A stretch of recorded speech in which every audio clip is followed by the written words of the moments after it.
नमस्कार बच्चों, अगले चैप्टर के साथ आपके सामने एप्लीकेशन ऑफ डेरिवेटिव। जी हाँ, आपके सामने एप्लीकेशन ऑफ डेरिवेटिव। ये चैप्टर जो है ये यदि मैथ्स के पॉइंट ऑफ व्यू से बात करें तो 2 और 3, यदि ऐसा कहें कि 3 सबसे ज़बरदस्त चैप्टर जिस पर कि जेईई क्वेश्चन फ्रेम करता है, अच्छे वाले क्वेश्चन फ्रेम करता है, उनमें से एक, और उनमें से भी सुपर पोजीशन पर यही है। यदि आपको IIT एडवांस के पेपर की यदि हम बात करें, कोई भी अच्छा क्वेश्चन मिलता है जो अच्छे लोगों से भी नहीं हिलता इतनी आसानी से, आप समझ जाना उस क्वेश्चन के 80% संभावना है कि वो क्वेश्चन एप्लीकेशन ऑफ डेरिवेटिव का होगा। बाकी 20% पॉसिबिलिटी होगी कि वो कॉम्प्लेक्स नंबर या प्रोबेबिलिटी का क्वेश्चन होगा। ये 3 ही चैप्टर सबसे ज़्यादा खतरनाक नॉर्मली माने जाते हैं। हालांकि प्रोबेबिलिटी का इस साल यदि हम 2020 की बात करें तो क्वेश्चन आसान आया, कॉम्प्लेक्स नंबर के क्वेश्चन जो है वो ठीक ठाक थे, और एप्लीकेशन ऑफ डेरिवेटिव के क्वेश्चन तो हमेशा ही बढ़िया होते हैं। तो यहाँ भी एक क्वेश्चन तो बहुत ही ज़बरदस्त इस साल भी था। लेकिन यदि हम बात करें कि इसमें क्या क्या है और इसमें कौन सा ऐसा सेगमेंट है जिसमें नॉर्मली जी अच्छे क्वेश्चन बनाता है। एप्लीकेशन ऑफ डेरिवेटिव अपने आप में बहुत सारे छोटे छोटे से कॉन्सेप्ट या चैप्टर्स को इंक्लूड किए हुए हैं। जैसे डेरिवेटिव एज रेट मेजर यानी dy by dx एक्चुअली क्या है, rate instantaneous rate of change of y with respect to x। तो ये इस कॉन्सेप्ट पर जो नॉर्मली फिजिक्स में आपने काफ़ी किया हुआ होता है, वेलोसिटी, एक्सेलरेशन, सब ऐसे ही निकल के आते हैं, सारी चीज़ें आपने की हुई हैं। वैसा ही कुछ यहाँ भी है, कुछ बहुत ज़्यादा उसमें नहीं है, बहुत आसान सा कॉन्सेप्ट है। और दूसरी बात करें तो दूसरा फिर आता है टेंजेंट नॉर्मल। ये एप्लीकेशन ऑफ डेरिवेटिव का सबसे आसान सेगमेंट माना जाता है क्योंकि इसके क्वेश्चन आसानी से बन जाते हैं। हाँ, इसमें भी लेकिन कहीं पर उलझने की गुंजाइश होती है, तो वो होती है जब इसके क्वेश्चन को थोड़ा सा कोऑर्डिनेट ज्योमेट्री के साथ मिक्स करके किया जाता है, क्योंकि कोऑर्डिनेट यहाँ ठीक ठाक यूज़ होता है। नॉर्मल क्वेश्चंस में बिल्कुल बेसिक यूज़ होगा, और यदि कोई अच्छा क्वेश्चन फ्रेम किया गया तो कोऑर्डिनेट ज्योमेट्री जो है वो ठीक ठाक से यूज़ होता है। तो ये टेंजेंट नॉर्मल, तो मैं तो आपसे यही कहता हूँ कि दुआ करना कि एप्लीकेशन ऑफ डेरिवेटिव का कोई क्वेश्चन आए तो टेंजेंट नॉर्मल का आ जाए, तो होने की संभावना हमारी काफ़ी हाई होंगी। इसके बाद इसी में आता है मोनोटोनिसिटी, जहां फंक्शन इंक्रीजिंग डिक्रीजिंग ये पढ़ते हैं, और उसी के अंदर एक सेगमेंट है mean value theorems, Rolle's mean value theorem, Lagrange's mean value theorem.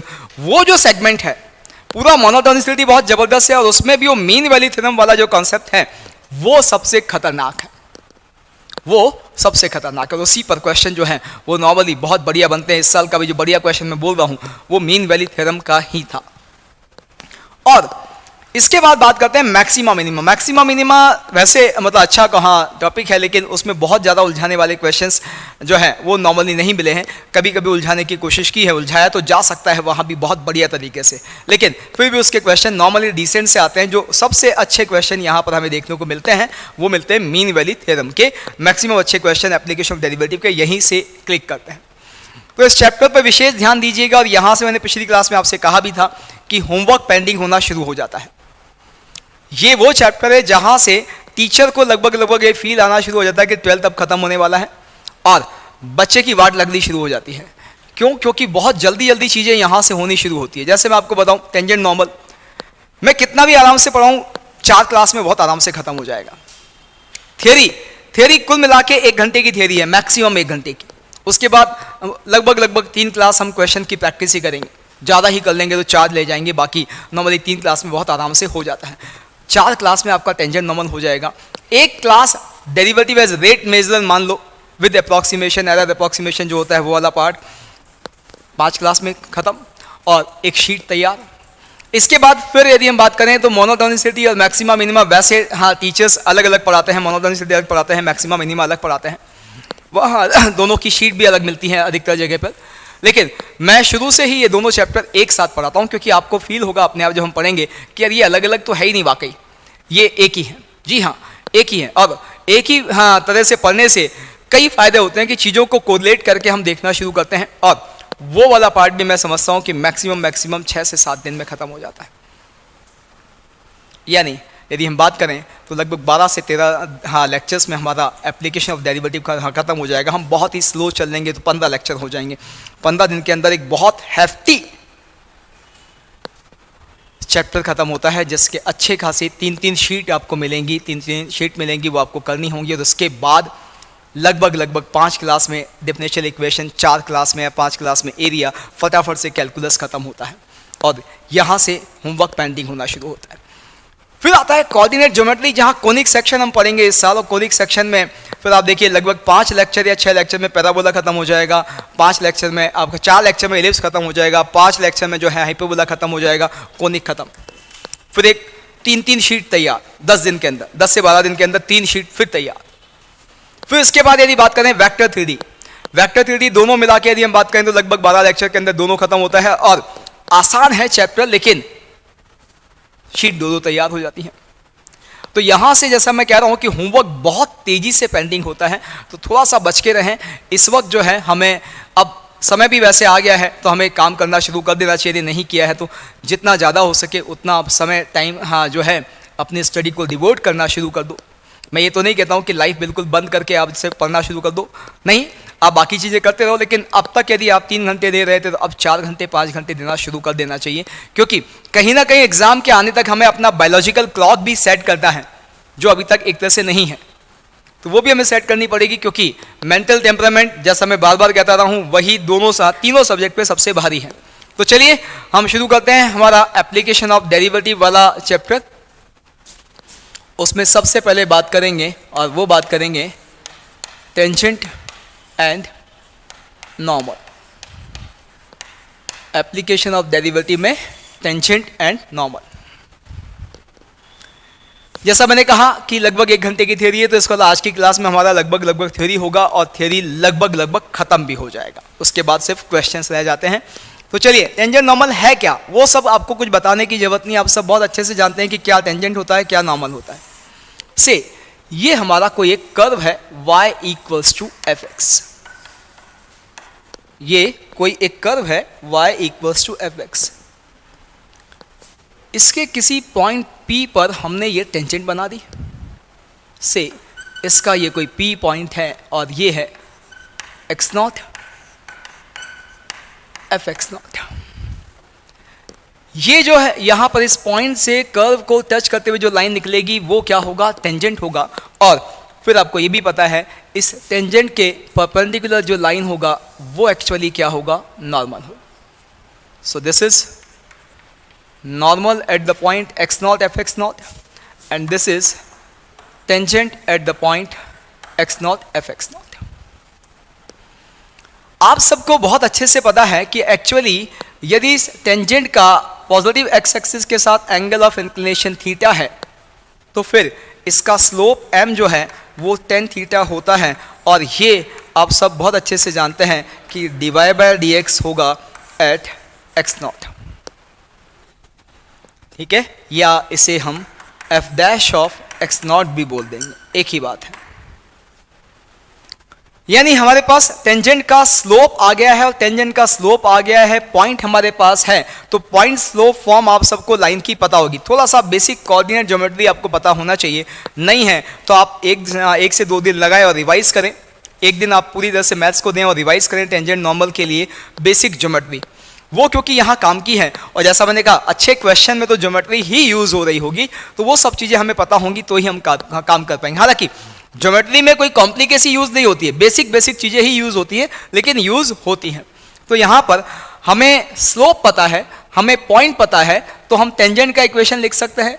ऐसी लाइन जो x1, y1 से पास होती है और जिसका स्लोप m होता है, उस लाइन का इक्वेशन आपने पॉइंट स्लोप फॉर्म में पढ़ा होगा, y - y1 = m x - x1 होता है। तो यहाँ यदि मैं मेरे बच्चे टेंजेंट की इक्वेशन के लिए आपसे कहूँ कि आप लिखें, तो आप बहुत आसानी से लिख देंगे कि ये क्या बनेगा, y - fx0। इस पॉइंट को आप x1 y1 भी ले सकते हैं, बात एक ही है, ठीक है। y - fx0 = f' into x - x0, यही होगा टेंजेंट का इक्वेशन। क्योंकि ये एक तरह से x1 y1 है, तो y - y1 = m x - x1, और m हमारा जो टेंजेंट का स्लोप है वो उस पॉइंट पर डेरिवेटिव की वैल्यू है, यानी f' है। इसके साथ एक और चीज आपको यदि हम कहें कि क्या आप हमें नॉर्मल की इक्वेशन दे सकते हैं, तो आप बहुत आसानी से कहेंगे कि नॉर्मल जो है वो टेंजेंट के परपेंडिकुलर है और दो परपेंडिकुलर लाइन के स्लोप एक दूसरे के नेगेटिव रेसिप्रोकल होते हैं, यानी इसका स्लोप यदि dy बाय dx है तो नॉर्मल का स्लोप होगा dx अपॉन dy का नेगेटिव, यानी minus of dx upon dy या -1 upon f dash of x not. तो यहां पर नॉर्मल की इक्वेशन, पॉइंट तो अभी भी यही है, तो नॉर्मल की इक्वेशन क्या हो जाएगी, y minus f x not is equals to minus of dx by dy at x equals to x naught into x minus x naught। और यही चीज जो है वो और कैसे लिखी जा सकती है वो भी आपको पता है कि this is -1 upon f dash of x not. इसका मतलब क्लियर है कि यदि हम टेंजेंट नॉर्मल की इक्वेशन निकालने के लिए दी जाए, यानी पॉइंट दे दिया जाए कर्व पर, कर्व दे दिया जाए और टेंजेंट नॉर्मल की इक्वेशन निकालने के लिए दिया जाए, तो ये तो बहुत ही आसान होगा। भाई आपको कर्व की इक्वेशन दे दी, पॉइंट दे दिया और आपसे पूछा कि इस पॉइंट पे टेंजेंट या नॉर्मल निकालना है, तो आपको क्या करना है, सिर्फ आपको dy बाय dx निकाल के स्लोप फाइंड करना है। टेंजेंट होगा तो dy बाय dx, नॉर्मल होगा तो माइनस dx अपॉन dy इस पॉइंट पर, और लाइन की इक्वेशन लिख देनी है। तो बहुत ही आसान क्वेश्चन होगा। तो यहाँ वो कहाँ देखिए कॉन्सेप्ट ऐसे आसान है, तो फिर इसमें वो कहाँ हमें फंसा सकता है या क्या चेक कर सकता है। बेसिक कॉमन सेंस देखो कि क्या चेक कर सकता है यहां पर वो आपको चेक, यदि पॉइंट दे दे, कर्व दे दे और टेंजेंट की इक्वेशन पूछे तो उसमें चेक करेगा और सीधे सिर्फ और सिर्फ क्या कि आपको क्या वाकई डिफरेंशिएशन आता है, क्योंकि करना तो यही है भाई। यदि हमने f डैश x नॉट निकाल लिया तो उसके बाद ये टेंजेंट रहा, ये नॉर्मल रहा, ये तो कोई काम ही नहीं है। तो काम है क्या, काम सिर्फ यही है, यानी वो चेक करेगा कि क्या आपको डिफरेंशिएशन आता है। अब डिफरेंशिएशन में क्या चेक कर सकता है वो, डिफरेंशिएशन के डिफरेंट कॉन्सेप्ट का मतलब logarithmic differentiation, parametric differentiation, differentiation किसी एक पर्टिकुलर पॉइंट पे निकालने की जो कला हमने सीखी थी वो आर्ट, कि भाई हमने देखा था कि एक्सप्रेशन तो बहुत लंबा चौड़ा है, लेकिन जिस पर्टिकुलर पॉइंट पर डेरिवेटिव पूछा है वहां पर डेरिवेटिव बड़ी आसानी से मिल जाता है, उसमें लंबा चौड़ा काम नहीं करना होता। जो डिफरेंशिएशन के अंदर हमने आर्ट सीखा था, एक्चुअली वही आर्ट यहां पर काम आ सकता है, इससे ज्यादा वो कुछ भी नहीं करेगा। ठीक है, यानी यहां वो चेक करेगा सिर्फ और सिर्फ ये कि आपको क्या डिफरेंशिएशन आता है। ये पहला पार्ट। दूसरा पार्ट ये होगा कि वो आपसे टेंजेंट नॉर्मल की इक्वेशन तो पूछेगा, लेकिन पॉइंट और कर्व जो सिचुएशन आपको यहां नजर आ रही है ऐसी नहीं होगी, कुछ अलग होगी। अलग क्या, जैसे equation of tangent oblique normal.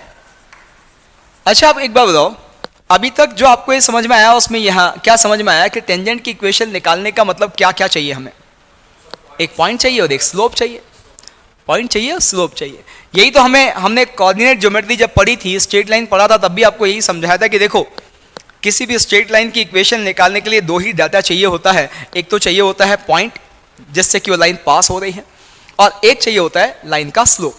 यही इंफॉर्मेशन हमें डायरेक्टली इनडायरेक्टली अलग अलग तरह से दी जाती है। ठीक है, तो यहां पर वही होगा कि ये जो है ये तो उसने बहुत डायरेक्ट वाला कॉन्सेप्ट दे दिया कि पॉइंट दे दिया, कर्व दे दिया, टेंजेंट नॉर्मल पूछ लिया। अब पॉइंट दे दिया, कर्व दे दिया, तो कर्व का डेरिवेटिव इस पॉइंट पे निकालते आपको क्या मिल गया, स्लोप मिल गया। स्लोप है, पॉइंट है, लाइन की इक्वेशन आप आसानी से लिख सकते हैं। अब ये क्या क्या दूसरी चीजें कर सकता है, equation of tangent and normal if slope is given,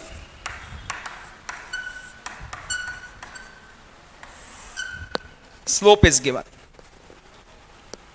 पहला केस कौन सा था, equation of tangent normal if point of contact and curve is given.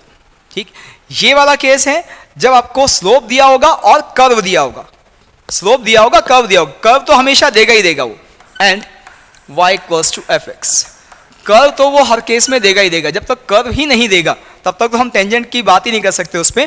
तो कर्व देगा, और यहां पे कर्व के साथ उसने क्या दिया था, पॉइंट ऑफ कॉन्टैक्ट। इस बार वो पॉइंट ऑफ कॉन्टैक्ट नहीं दे रहा है, क्या दे रहा है, स्लोप दे रहा है। यहां पॉइंट ऑफ कॉन्टैक्ट दिया, डेरिवेटिव से हमने स्लोप निकाल लिया, इस बार वो स्लोप दे रहा है, पॉइंट ऑफ कॉन्टैक्ट नहीं दे रहा है। तो कैसे करोगे, देखो यहां पर अब क्या होगा कि आपको ये जो टेंजेंट है इसका स्लोप दिया हुआ है एंड गिवन, कर्व दिया हुआ है y equals to f x, और इस टेंजेंट की या नॉर्मल की इक्वेशन निकालनी है, तो कैसे करोगे? कुछ नहीं, इसके बिना तो पॉसिबल ही नहीं। हमें किसी भी लाइन की इक्वेशन के लिए उस लाइन पर एक पॉइंट तो चाहिए ही चाहिए, तो हम ये पॉइंट ऑफ कांटेक्ट तो लेंगे ही लेंगे। अब इस बार होगा क्या कि पॉइंट ऑफ कांटेक्ट वो देगा नहीं, तो हम क्या करेंगे? एज्यूम करेंगे x not F x not, assume करेंगे। ठीक, अब पॉइंट एज्यूम करने की बात देखो, मैंने यहां जो पॉइंट एज्यूम किया है वो मैंने एक्स नॉट वाई नॉट में ही किया है, x not F x not. ये इसका क्या मतलब है?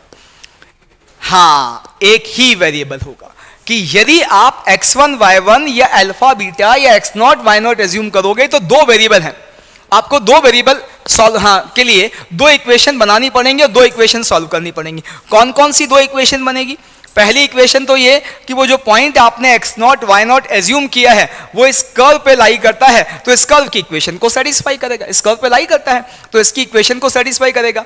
हमने क्या किया? हमने वही एज्यूम कर लिया। से जैसे आपसे कहा जाए कि भैया कर्व है y equals to x square minus x, अब आप इस पे यदि अल्फा बीटा एज्यूम करोगे तो पहली चीज तो ये कि beta is equals to alpha square minus alpha, एक रिलेशन ये लिखोगे अल्फा बीटा का।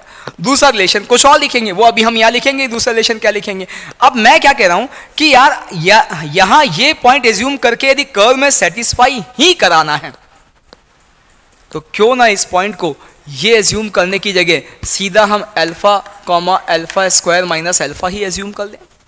एक ही बात है, ये इक्वेशन अपने आप ही हो गई, सेटिस्फाइड हमने अपने आप ही करा दिया। हाँ, कई बार ऐसा होगा कि कर्व जो आपका होगा वो एक्सप्लिसिट फॉर्म में नहीं होगा, इंप्लिसिट फॉर्म में होगा, तब हमारी मजबूरी होगी ही सही कि हम x1 y1 लेके जाएं, लेकिन जब तक मजबूरी ना हो तब तक दो दो वेरिएबल में क्यों खेलें? एक ही वेरिएबल में खेलें, एक ही अननोन है। तो यहां हमारे लिए अननोन क्या है? सिर्फ एक्स नॉट। अब एक्स नॉट अननोन के लिए एक इक्वेशन बनानी है, वो इक्वेशन कैसे बनाई जा सकती है? हमें स्लोप दिया हुआ है, टेंजेंट का स्लोप दिया हुआ है, यानी इस पॉइंट पर dy बाय dx दिया हुआ है, इस पॉइंट पर dy बाय dx दिया हुआ है। तो इस m से हम क्या करेंगे? एक्स नॉट की एक इक्वेशन बनाएंगे। कैसे? कि भैया dy by dx at x equals to x naught is equals to m। इस इक्वेशन को सॉल्व करते ही किसकी वैल्यू मिल जाएगी? x नॉट की वैल्यू मिल गई। x नॉट मिल गया, इसका मतलब पॉइंट ऑफ कांटेक्ट मिल गया, पॉइंट ऑफ कांटेक्ट मिल गया, स्लोप आपके पास है। आप वापस टेंजेंट की इक्वेशन उतनी ही आसानी से लिख सकते हैं। अब बात आती है कि आप कहो कि नहीं सर, टेंजेंट का स्लोप ना देके उसने नॉर्मल का दिया हो, तो बात तो एक ही है, बात तो एक ही है भाई। टेंजेंट नॉर्मल में से किसी का भी स्लोप दे दे, दूसरे का दे दिया उसने। टेंजेंट का दिया है, नॉर्मल का चाहिए तो -1/m हो जाएगा, और m यदि नॉर्मल का दिया है तो टेंजेंट का -1/m हो जाएगा। बस फर्क क्या है कि टेंजेंट का स्लोप है तो हमने dy बाय dx को इक्वल किया, यही यदि नॉर्मल का होता तो -dx/dy को इक्वल कर देते। अल्टीमेटली तो हमारा एम है कि एक्स नॉट की एक इक्वेशन बनानी है स्लोप की हेल्प से, और वो सॉल्व करके पॉइंट ऑफ कॉन्टैक्ट निकालना है। ठीक है, अब ये एक पॉसिबिलिटी है। एक और पॉसिबिलिटी हो सकती है कि if a point on tangent oblique normal other than point of contact is given। Point तो दिया है टेंजेंट या नॉर्मल पे, लेकिन वो पॉइंट ऑफ कांटेक्ट नहीं है, कुछ और है। या ऐसा कहें कि किसी एक्सटर्नल पॉइंट से कर्व पे टेंजेंट या नॉर्मल बनाने की बात करता है। यानी सिचुएशन कैसी है? कुछ ऐसी है, ये टेंजेंट है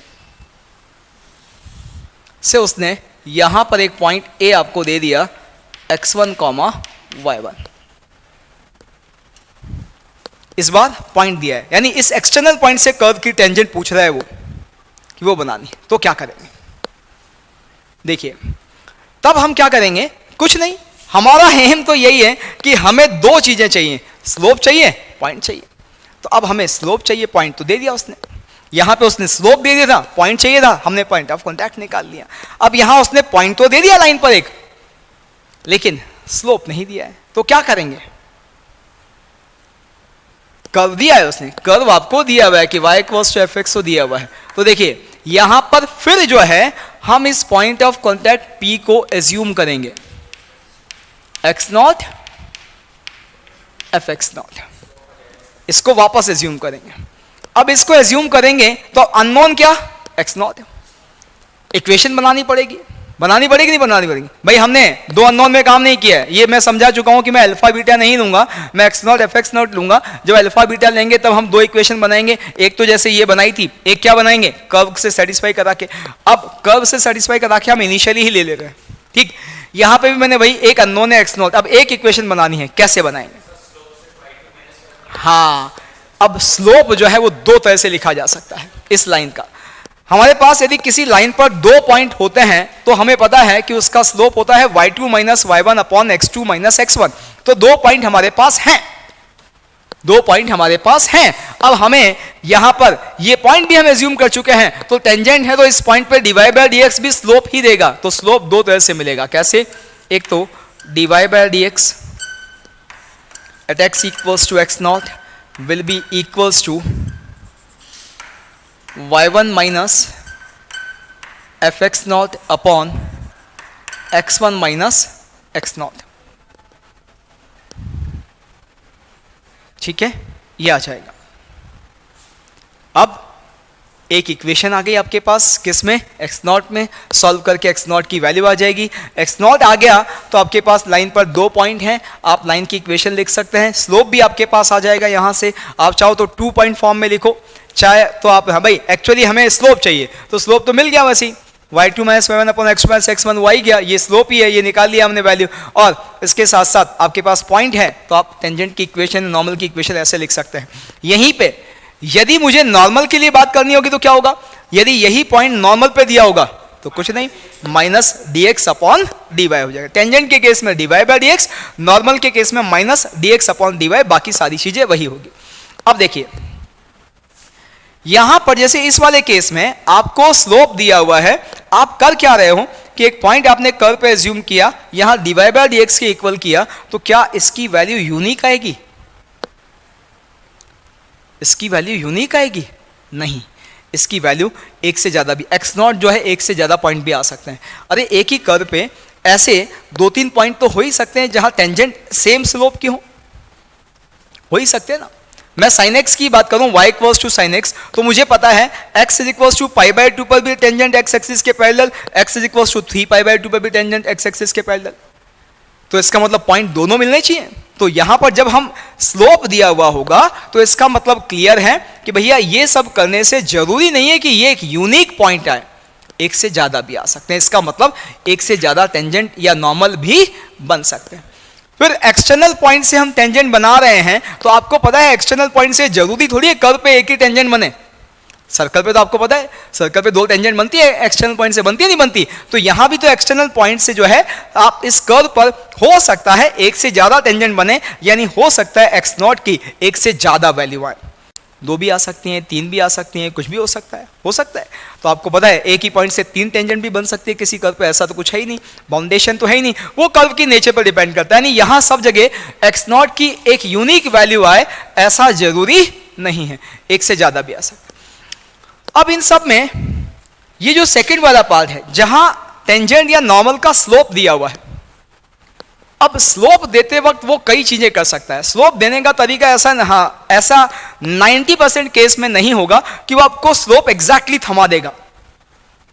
वो ये नहीं कहेगा कि आप वो वाली टेंजेंट निकालो जिसका स्लोप 2 है। वो नॉर्मली क्या कहेगा? Find the tangent of the curve which is parallel to this line. वो आपको डायरेक्टली ऐसा नहीं कहेगा कि find the tangent of this curve whose slope is 2। ऐसा तो क्वेश्चन बिल्कुल हलवा नहीं देगा। वो क्या करेगा? स्लोप को इनडायरेक्टली देगा। कैसे? Find the equation of tangent of this curve which is parallel to the given line. अब दी हुई लाइन के पैरेलल टेंजेंट चाहिए तो इसका मतलब दी हुई लाइन से स्लोप रीड करना है हमें। और हमें पता है ax plus b y plus c is equal to 0 का slope minus a by b होता है, वो हम रीड करेंगे। वो ऐसा भी कह सकता है find the equation of tangent which is perpendicular to this line, वो भी हो सकता है। वो ऐसा भी कर सकता है कि ना पैरेलल दे ना परपेंडिकुलर दे, किसी और तरह से स्लोप की इंफॉर्मेशन दे।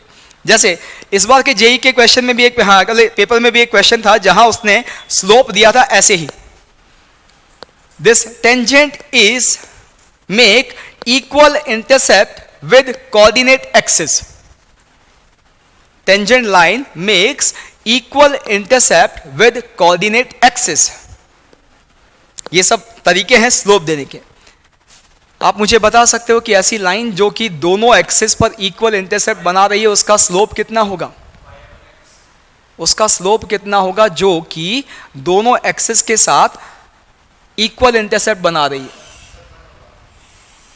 इक्वल इंटरसेप्ट वाली लाइन या तो ये होगी या ये होगी। इक्वल इंटरसेप्ट ना, इक्वल इंटरसेप्ट, इंटरसेप्ट हमेशा अपने प्रॉपर साइन के साथ होता है, ये आपको बताया था मैंने कि इंटरसेप्ट हमेशा अपने प्रॉपर साइन के साथ होता है। वो जब इक्वल इंटरसेप्ट बोल रहा है तो दोनों इंटरसेप्ट सेम साइन के हैं, या तो दोनों पॉजिटिव हैं या दोनों नेगेटिव हैं, यानी या तो ये दोनों पॉजिटिव इंटरसेप्ट या दोनों नेगेटिव इंटरसेप्ट। ऐसे केस में लाइन का स्लोप हमेशा -1 होता है, ध्यान रखिएगा। Equal intercept, a line which makes equal intercept with both coordinate axes will be of slope -1। ये ध्यान रखना है कि हमेशा वो लाइन जो कि दोनों ही एक्सिस के साथ इक्वल इंटरसेप्ट बना रही है उसका स्लोप हमेशा -1 होगा। हाँ, यदि वो ऐसा कहे equal length of intercept, equal length of intercept, अब चक्कर है। अब वो क्या कह रहा है कि भैया इंटरसेप्ट की लेंथ इक्वल है, कि मुझे साइन से मतलब नहीं है एक इंटरसेप्ट के, मुझे इंटरसेप्ट की लेंथ से मतलब है। तो फिर ये दो संभावनाएं तो होंगी ही होंगी। जब इंटरसेप्ट एग्जैक्टली इक्वल हो जाएंगे वो पॉसिबिलिटी तो होगी ही होगी। इसके अलावा और कौन सी पॉसिबिलिटी हो सकती है? जब इंटरसेप्ट की लेंथ तो इक्वल होगी लेकिन साइन अपोजिट होगा, ये वाला लेंथ सेम है, तो ऐसे केस में स्लोप या तो -1 आएगा या 1 आएगा। ये वाला एंगल 45 होगा, ये 135 होगा, तो यहां स्लोप की जो पॉसिबिलिटी होगी वो होगी +1 -1। ये बहुत सारे तरीके हैं जो है स्लोप देने का, वो डायरेक्ट आपको देगा, इस बात की संभावना बिल्कुल नहीं है। वो आपको कहीं ना कहीं स्लोप जो है वो अलग तरीके से देगा, parallel to this line, perpendicular to this line, हाँ, cuts equal intercept with coordinate axis, cut equal length of intercept with coordinate axis. और वो ऐसा भी कह सकता है line bisect the first and third quadrant, line bisect the angle of first and third quadrant. तो first और third quadrant के एंगल को बाइसेक्ट करने वाली line y is equals to x होती है, उसका स्लोप 1 होता है। ऐसे ही by line bisect the second and fourth quadrant, उसका स्लोप -1। ये सारी चीजें हो सकती है।